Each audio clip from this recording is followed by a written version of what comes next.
Hello friends, welcome to study Gujarat. હું વસીમ બ્લોચ આપનું હાર્દિક સ્વાગત કરું છું અને ફરી આવી ગયા છે આપણે ઇતિહાસની જે લેક્ચર સિરીઝ જોઈ રહ્યા છે તેની અંદર આપણે આગળ વધવાનું છે. આની પહેલાનો લેક્ચર જો નથી જોયો તો અહીંયા આઈ બટનમાં જઈને જોઈ લો, જેની અંદર આપણે મૌર્ય સામ્રાજ્ય વિશે જોઈ ચૂક્યા છે. મૌર્ય સામ્રાજ્યની અંદર કઈ રીતે શરૂઆત થઈ, ચંદ્રગુપ્ત મૌર્ય છે કઈ રીતે ગાદી પર આવે છે, એના પછી આવે છે બિંદુસાર આવે છે. એ બધી છે આપણે આગળના લેક્ચરમાં જોઈ ગયા છે. જો તમે એ લેક્ચર જોશો તો આજનો લેક્ચર તમને આરામથી સમજાઈ જશે.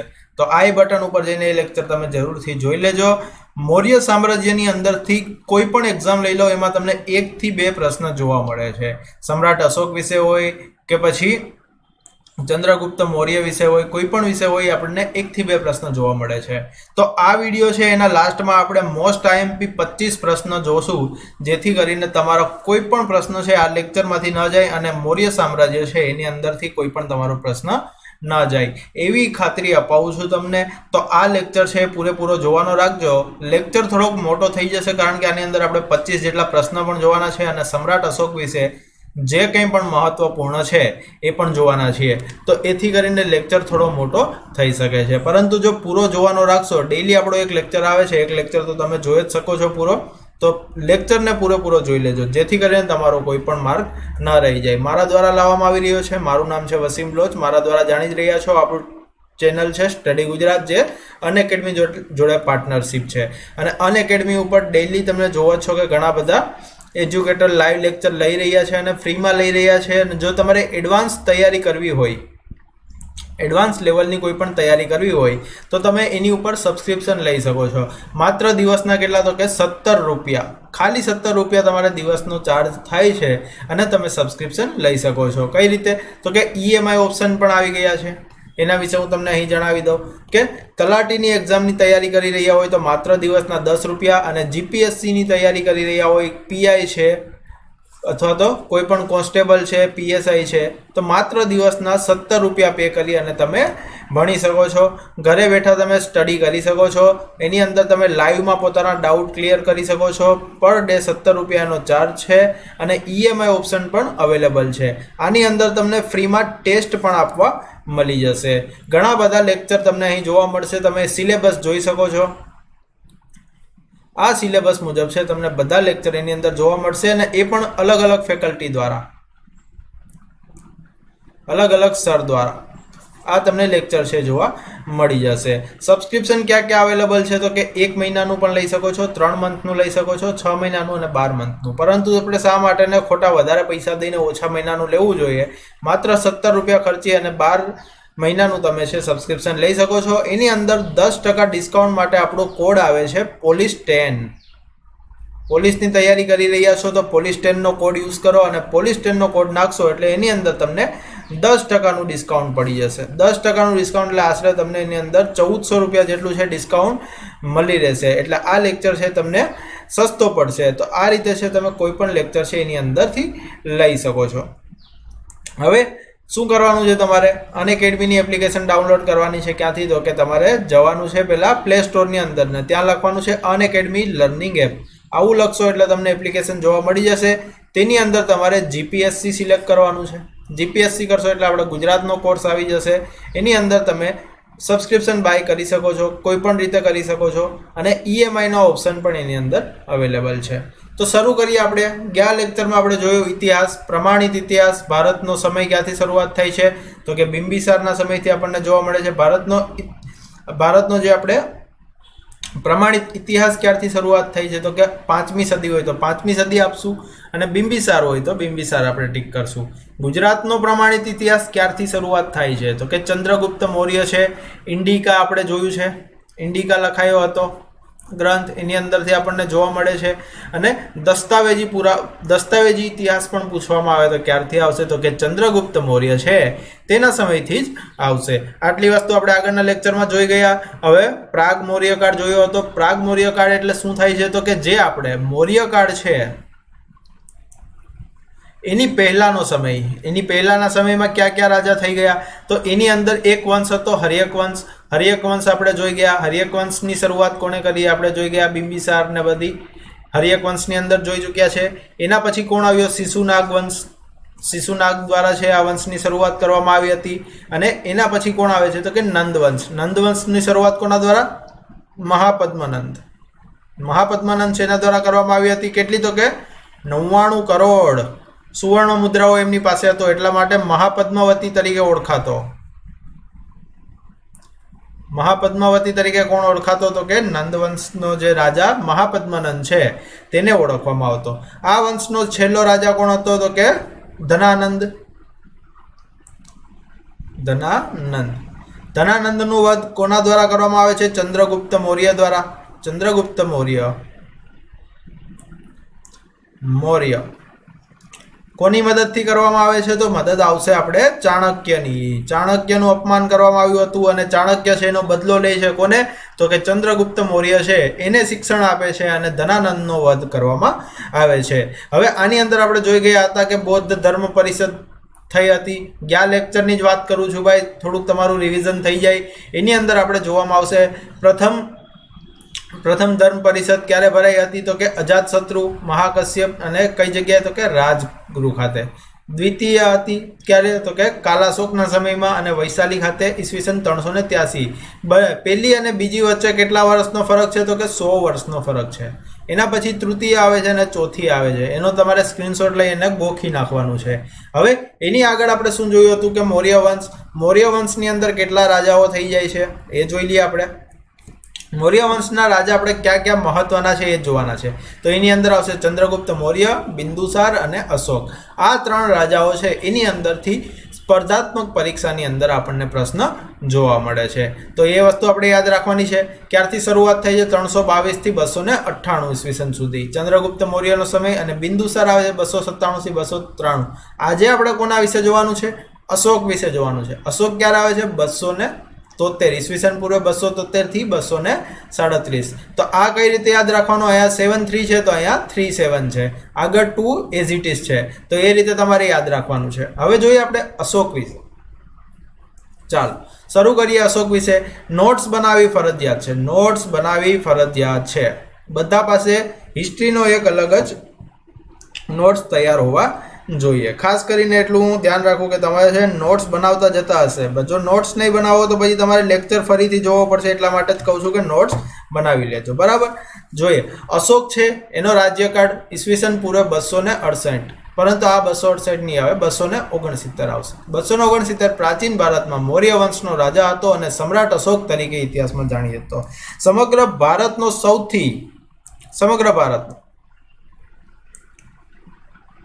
આ એક ખાસ કરીને નોટ કરજો, સૌથી શક્તિશાળી, સમગ્ર ભારતનો સૌથી શક્તિશાળી રાજા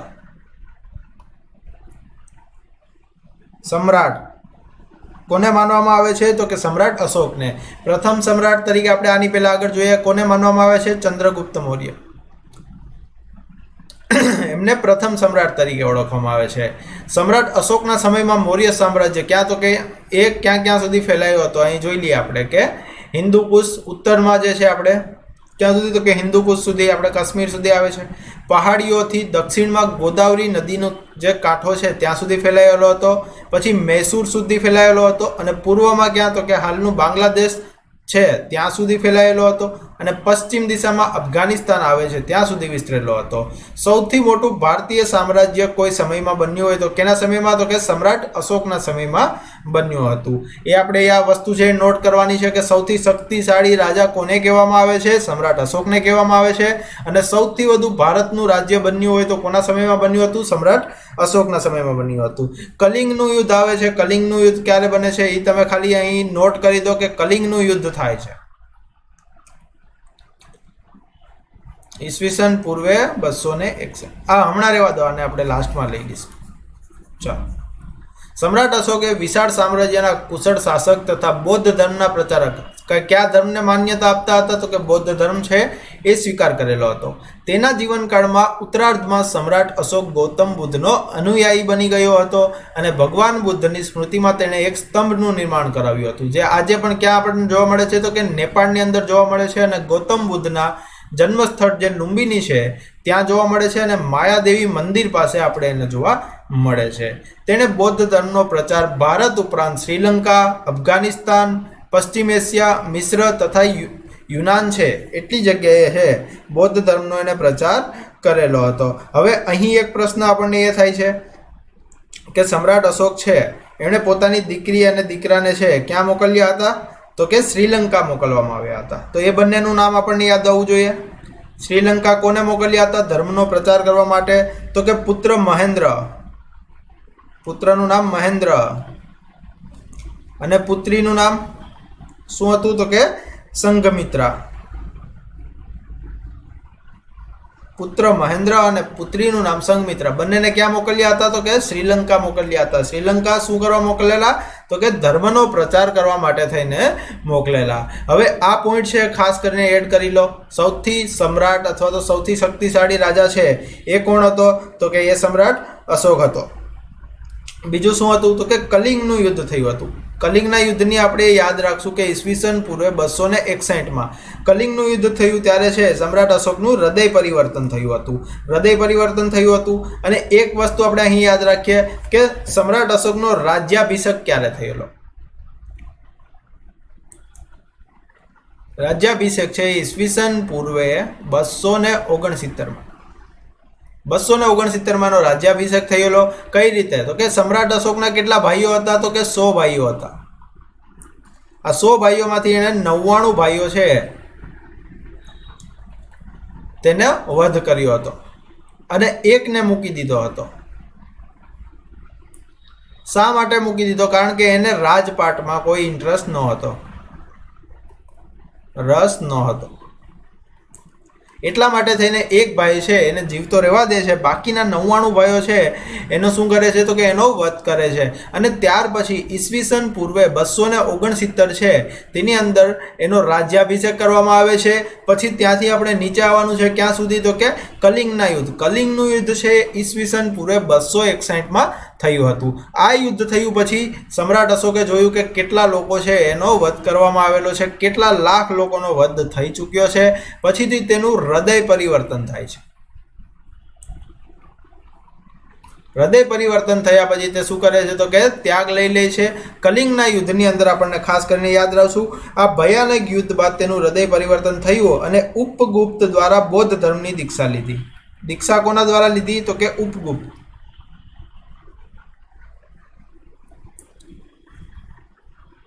ઉપગુપ્ત છે તેમના દ્વારા શું કરે છે? તો કે તે દીક્ષા લે છે. હવે બૌદ્ધ ધર્મની ત્રીજી સંગીની ક્યારે ભરાણી હતી? તો કે એ અશોકના સમયમાં. આની પહેલાના લેક્ચર આપણે જોયા હતા તેની અંદર પણ આપણે જોઈ ચૂક્યા છે કે બૌદ્ધ ધર્મની સંગીની ક્યારે ભરાણી. તો અહીં એકવાર આપણે ફરીથી જોઈ લઈએ. આપણે આગળ જોઈ ચૂક્યા છે એ તમે પાછળ જઈને જોઈ શકો છો કે બૌદ્ધ ધર્મની ત્રીજી સંગીની છે કોના સમયમાં ભરાણી હતી? તો કે આપણે સમ્રાટ અશોકના. તો આ સંગીની ભરાણી હતી એની અંદરની કોઈક વિશેષતા હશે. તો તે વિશેષતા શું હતી? તો કે એમાં સંગીત અભિધમ પિટક. કયો? તો કે અભિધમ પિટક. બૌદ્ધ ધર્મનો ગ્રંથ છે અભિધમ પિટક એની રચના કરવામાં આવી હતી. એની રચના થઈ ઈસવીસન પૂર્વે આશરે ક્યારે ભરાણી હતી? તો કે 300માં. 300 અથવા 298 જે આપણને જોવા મળે ત્યારે 298 આવશે. 300 જોવા મળે તો 300 ને ફર્સ્ટ પ્રાયોરિટી આવશું અને 298 જોવા મળે તો એને આપશું. બરાબર, પહેલા 300 ને આપજો પછીથી 298 ને. તો અભિધમ પિટક છે એ બૌદ્ધ ધર્મનો ગ્રંથ છે. એની રચના કોની અંદર કરવામાં આવી હતી? તો કે આપણી જે આ બૌદ્ધ ધર્મની સંગીની ભરાણી હતી એની અંદર. બૌદ્ધ ધર્મનો પ્રચાર કોના દ્વારા કરવામાં આવ્યો હતો? તો એના વિશે આપણે થોડીક માહિતી જોઈએ કે સમ્રાટ અશોક છે એણે બૌદ્ધ ધર્મનો પ્રચાર કર્યો હતો. એની અંદર આપણે જોઈ ચૂક્યા કે પુત્ર મહેન્દ્ર અને સંઘમિત્રા પુત્રી છે તેમણે ક્યાં મોકલેલા? તો કે શ્રીલંકા મોકલ્યા હતા. શા માટે? તો કે તેમણે બૌદ્ધ ધર્મનો પ્રચાર કરવા માટે થઈને શ્રીલંકા મોકલેલા હતા. એના પછી અશોક છે એણે બૌદ્ધ ધર્મનો વિશ્વ ધર્મ બનાવવા માટે થઈને મહત્વનું પ્રદાન કરેલું છે અને એ માટે તેણે છે કેટલા? તો કે 14 શિલાલેખો કોતરાવેલા છે. આ બે કન્ફ્યુઝન ન થાય. આપણો જે ગિરનારમાં આવેલો સ્તંભ છે એની અંદર આપણે 14 આજ્ઞાવાળો સ્તંભ આપણે જે શિલાલેખ જોવા મળે છે. ટોટલ કેટલા? તો કે 14 શિલાલેખો કોતરાવેલા છે. એની અંદર પછી 7 સ્તંભ લેખો 7 જેટલા સ્તંભ લેખો કોતરાવેલા છે અને 3 ગુફા લેખો 3 ગુફા લેખો છે એને કરાવેલા છે. આટલી વસ્તુ શેના માટે કરાવી હતી? તો કે બૌદ્ધ ધર્મનો પ્રચાર અને પ્રસાર કરવા માટે થઈને એટલી વસ્તુ કરાવી હતી. હવે એક પ્રશ્ન એવો પૂછાય છે કે અશોકના શિલાલેખો કઈ ભાષામાં લખવામાં આવેલા છે? કઈ ભાષા? તો કે એરમાઇક,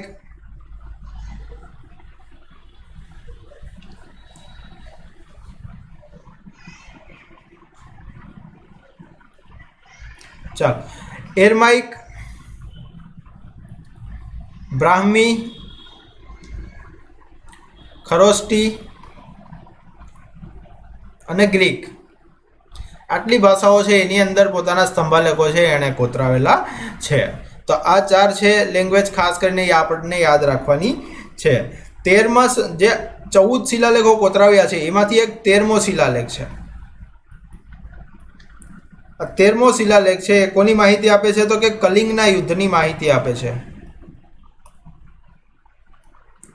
કલિંગના યુદ્ધની માહિતી આપણને શેમાંથી મળી આવે છે? તો કે 13મો શિલાલેખ છે એની અંદરથી આપણને કલિંગના યુદ્ધની માહિતી મળી આવે છે. ચાલો, એટલું ક્લિયર થઈ ગયું. હવે અશોકનું જે રાજ્ય હતું તેના સુબા તરીકે આપણને ક્યાં મોકલે છે? ગુજરાતની અંદર તેનો એક સુબો હોય છે.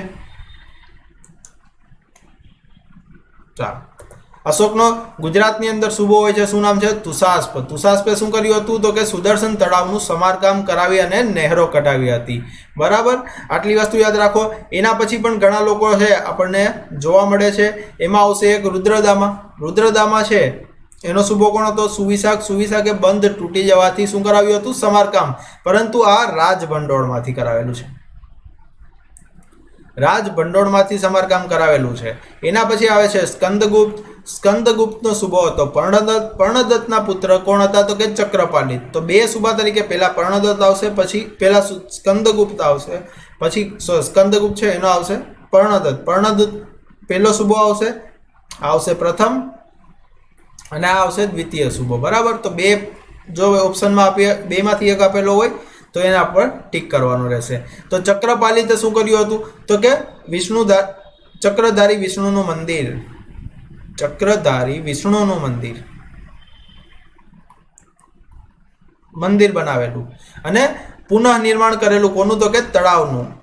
પરંતુ આ તળાવનું જે નિર્માણ કરાવ્યું એનો શું કરવામાં આવ્યું? તો પ્રજા પાસેથી ભંડોળ લેવામાં આવેલું. પ્રજા પાસેથી ભંડોળ લઈને. હવે અહીં આપણે જોઈએ છે કે વિષ્ણુનું મંદિર બનાવવામાં આવેલું છે. તો મૌર્ય સામ્રાજ્યના જે લોકો છે એ કોને માનતા હશે? તો કે કયા ધર્મને? તો કે વૈષ્ણવ ધર્મને માનતા.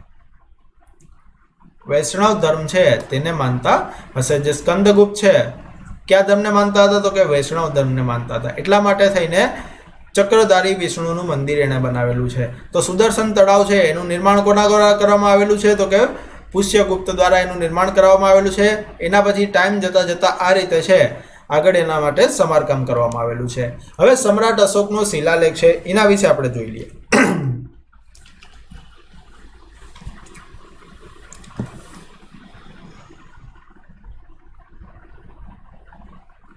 ચાલો, સમ્રાટ અશોકનો શિલાલેખ આપણને ક્યાં જોવા મળે છે?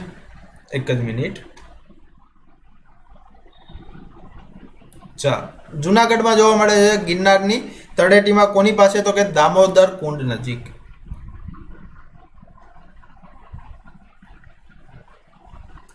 દામોદર કુંડ નજીક છે આપણને આ શિલાલેખ જોવા મળે છે. જુનાગઢને કયા નામથી ઓળખવામાં આવતું? પહેલા તો કે ઉજ્જૈન નગરી, અને સૌરાષ્ટ્રનું પાટનગર તરીકે પણ ઓળખાતું, અને ત્યારે એને ગિરિનગર તરીકે ઓળખવામાં આવતું. તો આ બધા છે જુનાગઢના નામ છે, ખાસ કરીને યાદ રાખજો. આ જુનાગઢની અંદર શિલાલેખો હતા. આ શિલાલેખોની શોધ કોના દ્વારા કરવામાં આવે છે? તો કે કર્નલ ટોડ નામના વ્યક્તિ છે એના દ્વારા શિલાલેખની શોધ કરવામાં આવે છે. પરંતુ તેની લિપિ કોણે ઉકેલી? તેની લિપિ છે જેમ્સ પ્રિન્સેસ દ્વારા ઉકેલવામાં આવે છે. પછી એની અંદર સુધારા વધારા કરી અને જે છે એ કોના દ્વારા કરવામાં આવે છે? ભગવાનલાલ ઇન્દ્રજી. આટલી વસ્તુ આપણને ખાસ યાદ રાખવાનું છે. ભાષા અને લિપિ શું હોય છે? તો અહીં આપણને જોઈ શકો છો. આજે અહીં લખું છું, આપણે કંઈક લખીએ કે જુનાગઢ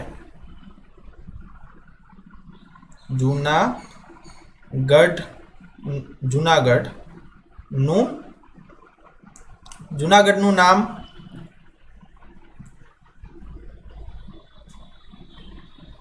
શું હતું? ચાલો, તો આમાં આપણે શું જોવાનું છે? લિપિ અને ભાષા. લિપિ અને ભાષા બંનેનો ફરક જોવાનો છે. તો આ જે છે એ ભાષા કઈ છે? તો જુનાગઢનું નામ શું હતું? તો ભાષા છે ગુજરાતી. ગુજરાતી ભાષામાં લખેલું છે. પરંતુ લિપિ કઈ છે? લિપિ છે ઇંગ્લિશ. ઇંગ્લિશ લિપિની અંદર શું લખેલું છે? ગુજરાતી ભાષા લખેલી છે કે જુનાગઢનું નામ શું હતું. તો ભાષા અને લિપિ છે એ આ રીતે આપણને ઓળખી શકીએ. સમ્રાટ અશોકના શિલાલેખ છે ગુજરાતમાં ગિરનારની તળેટીમાં. ક્યાં? તો કે દામોદર કુંડ છે એની નજીક આપણને કોતરાવેલા જોવા મળે છે. કઈ લિપિ છે? તો કે બ્રાહ્મી લિપિ છે. અને ભાષા કઈ છે? તો કે પ્રાકૃત ભાષા છે. એના પછી પણ આપણે બે જોવા મળે છે. કોના કોના છે? તો કે એક આવશે સ્કંદગુપ્તના અને રુદ્રદામાના. એ બંનેની ભાષા કઈ છે? તો કે ભાષા સેમ છે. લિપિ બ્રાહ્મી છે અને ભાષા એની સંસ્કૃત છે. સંસ્કૃત ભાષાની અંદર આપણને જોવા મળે છે.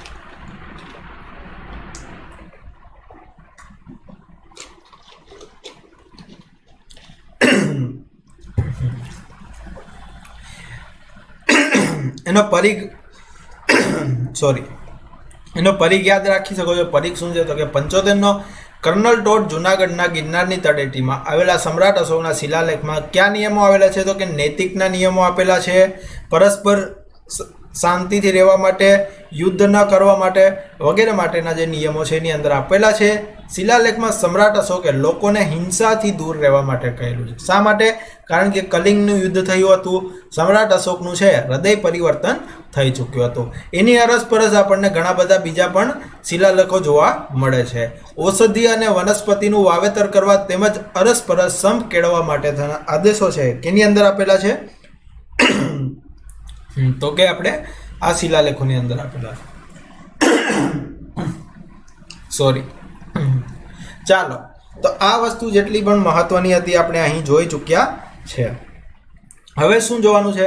તો કે મૌર્ય સામ્રાજ્ય છે એની અંદર આપણે એકનું નામ સાંભળ્યું. કોનું? તો કે ચાણક્યનું. ચાણક્ય વિશે આપણે થોડીક માહિતી મેળવી લઈએ. ચાણક્ય, જેનું નામ આપણે શું કહીએ છીએ? કૌટિલ્ય. કૌટિલ્ય તરીકે ઓળખવામાં આવે છે. એનું મૂળ નામ પૂછવામાં આવે તો અહીં આપણે લખશું, બુકની અંદર નામ લખતા જજો. મૂળ નામ શું છે? તો કે વિષ્ણુગુપ્ત.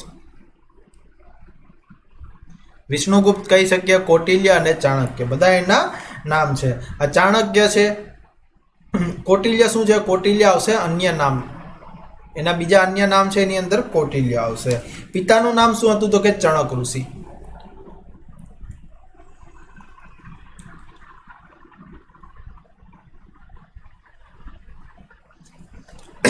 ઋષિ વિશે આપણે આગળના લેક્ચરોમાં પણ ઘણી વખત જોઈ ચૂક્યા છે કે ઋષિ કેટલા હતા? તો કે ટોટલ 7 ઋષિઓ છે.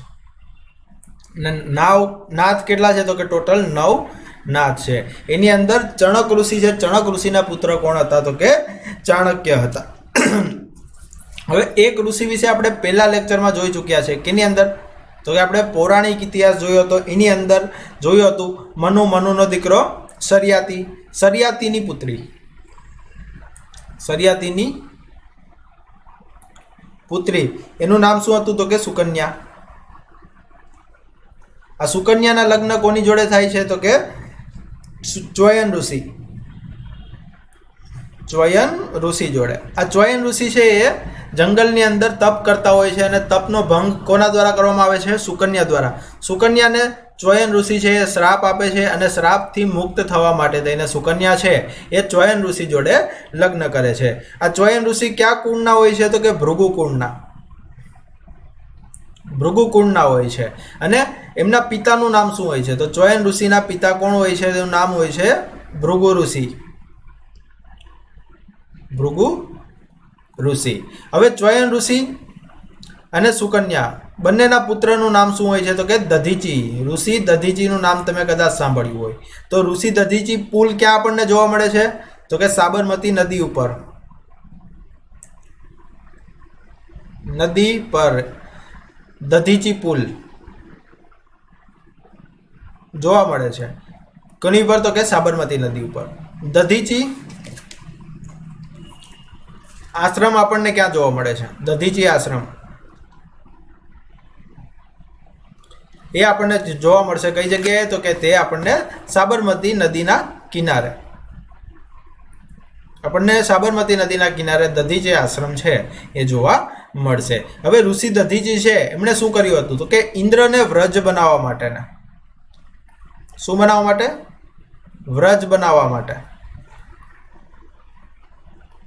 પોતાની જાંઘનું હાડકું આપેલું છે.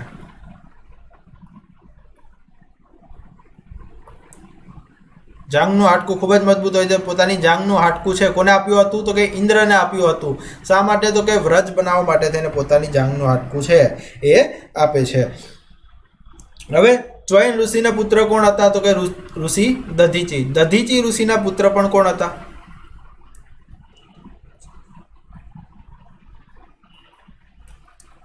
દધીચી ઋષિના પુત્ર કોણ હતા? તો એનું નામ છે શાશ્વત ઋષિ. પરંતુ એ પ્રશ્ન પૂછાશે નહીં. શાશ્વત ઋષિ હતા, પરંતુ આ પ્રશ્ન આવતો નથી. માત્ર તમારે ખાલી એટલું યાદ રાખવાનું છે કે દધીચી છે કોના પુત્ર હતા? તો કે ચોયન ઋષિ. અને ચોયન ઋષિ છે એ ભૃગુ ઋષિના પુત્ર હતા. જિલ્લાની અંદર પૂછાઈ શકે છે કે દધીચી પુલ ક્યાં આવેલો છે? તો કે સાબરમતી નદી ઉપર. અને દધીચી આશ્રમ છે સાબરમતી નદી કિનારે આપણને જોવા મળે. ચાલો હવે પ્રશ્ન જોઈ લઈએ આપણે, જેની અંદરથી તમને એક પણ પ્રશ્ન બહાર નહીં જાય એટલા પ્રશ્ન આપણે આની અંદર જોવાના છે. ગુજરાતના ઇતિહાસની પ્રમાણિત માહિતી આપણને ક્યારથી મળી હતી? તો કે ચંદ્રગુપ્ત મૌર્યના સમય છે એની અંદર આપણે જોયું હતું કે ઇન્ડિકા પુસ્તક લખાયું. ઇન્ડિકા પુસ્તક છે કોના દ્વારા લખવામાં આવેલું છે? મેગસ્થનીઝ. આ મેગસ્થનીઝે ઇન્ડિકાનું પુસ્તક લખેલું છે. એની અંદરથી આપણને પુરાવા મળી આવે છે. ચંદ્રગુપ્ત મૌર્ય છે તેના સમયના પુરાવા મળી આવે છે, જેણે સેલ્યુકસ નિકેટરને હાર આપી હતી. સેલ્યુકસ નિકેટરે શું કર્યું? પોતાની પુત્રી હેલનનું બીજું નામ શું હતું? કોર્નલિયા. આ કોર્નલિયાના લગ્ન કોની જોડે કરાવે છે? તો કે ચંદ્રગુપ્ત મૌર્ય સાથે. ચંદ્રગુપ્ત મૌર્ય સાથે લગ્ન કરાવે છે અને એક દૂત નિમે છે. આ દૂત કોણ હોય છે? તો કે તેનું નામ હોય છે મેગસ્થનીઝ. આ મેગસ્થનીઝ શું કરે છે? તો કે ઇન્ડિકા નામનો ગ્રંથ રચે છે. અને મેગસ્થનીઝને બીજા કયા નામથી ઓળખવામાં આવે છે? તો કે ભારતના ઇતિહાસના પિતા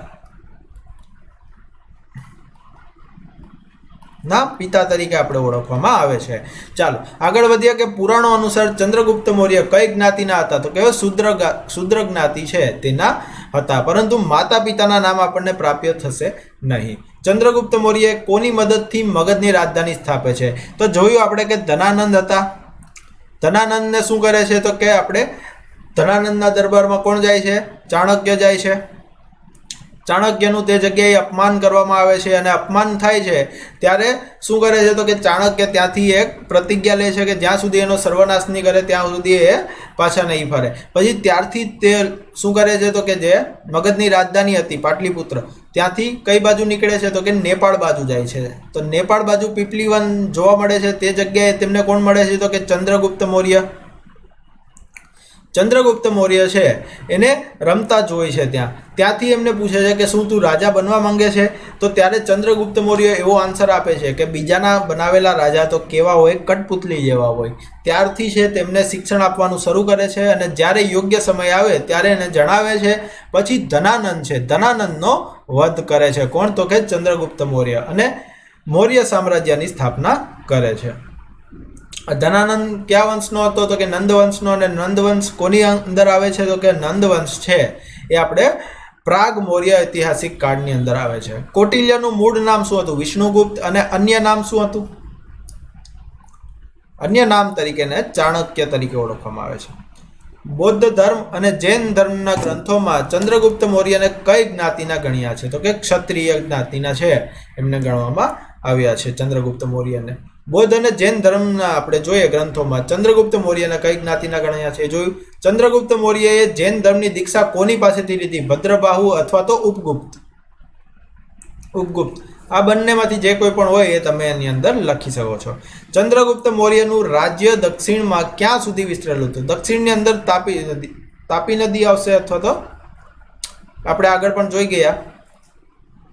હા સોરી, તાપી નદી તો નહીં આવે. આ એક આન્સર આપણે આગળ જોઈ શકીએ. એક જ મિનિટ. તાપી નદી સુધીનું નહીં આવે. આપણે જોયું અહીંયા કે સોરી અશોક છે, હા, તો તાપી નદી આવશે. ચંદ્રગુપ્ત મૌર્યમાં ને અશોક છે એના સમયમાં જે છે આગળથી વધી ગયું હતું. તાપી નદી આપણને જોઈએ છે ગુજરાતની અંદર પણ આવે છે, ત્યાં સુધી આપણે ચંદ્રગુપ્ત મૌર્યનું રાજ્ય જોવા મળે છે. ચંદ્રગુપ્ત મૌર્યએ ઉપવાસ દ્વારા શરીરનો ત્યાગ કર્યો હતો. એ આપણે જોઈ ગયો કઈ જગ્યાએ, શ્રવણ બેલગોળા છે, બેલગોળા તે જગ્યાએ પોતે ઉપવાસ કરે છે અને પોતાના શરીરનો ત્યાગ કરે છે. ચંદ્રગુપ્ત મૌર્યના સમયમાં સૌરાષ્ટ્રના રાષ્ટ્રીય અથવા રાજ્યપાલ તરીકે કોણ હતા? તો પુષ્યગુપ્ત વૈશ્ય છે તે હતા ચંદ્રગુપ્ત મૌર્યના સમયમાં. અને કોનું નિર્માણ કરે છે? સુદર્શન તળાવ. સુદર્શન તળાવનું નિર્માણ કરે છે. સુદર્શન તળાવ કોણ બંધાવે છે? ચંદ્રગુપ્ત મૌર્યના સુબા પુષ્યગુપ્ત એ બંધાવે છે. ક્યાં? તો કે દામોદર કુંડની બાજુ, સોરી ત્યાં તો શિલાલેખ આવશે. સુદર્શન સેતુ બંધ કઈ નદી પર બાંધવામાં આવેલો છે? તો કે સુવર્ણસિક્તા. આ સુવર્ણસિક્તા નદી અને બીજી પ્લાસી નદી, આ બંનેના સંગમ સ્થાને કયો? તો કે સુદર્શન તળાવ બાંધવામાં આવે છે. તળાવ બાંધવામાં આવેલ છે. ભારતનું સૌથી પ્રાચીન બંધ કયો છે? તો કે તે સુદર્શન બંધ તરીકે ઓળખવામાં આવે છે. સુદર્શન સેતુ બંધ તરીકે ઓળખીએ છે. જસ્ટિને ચંદ્રગુપ્તને કયા નામથી ઓળખ્યા છે? તો કે સેન્ડોક્સ.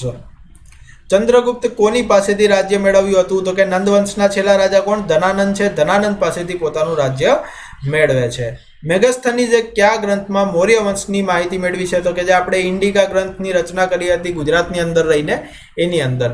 એરિસ્ટોટલના પોલિટિક્સ અને મેથાવલીના ખ્રીસ, આ બંને ગ્રંથ છે એની તુલનામાં ભારતનો કયો ગ્રંથ આપણને જોવા મળે છે? તો કે અર્થશાસ્ત્ર. કૌટિલ્યનું જે અર્થશાસ્ત્ર છે કોના ઉપર? તો કે રાજનીતિ શાસ્ત્ર. રાજનીતિ ઉપર લખવામાં આવેલું અર્થશાસ્ત્ર. તો એની બરાબરીમાં આપણે જોઈ શકીએ છીએ.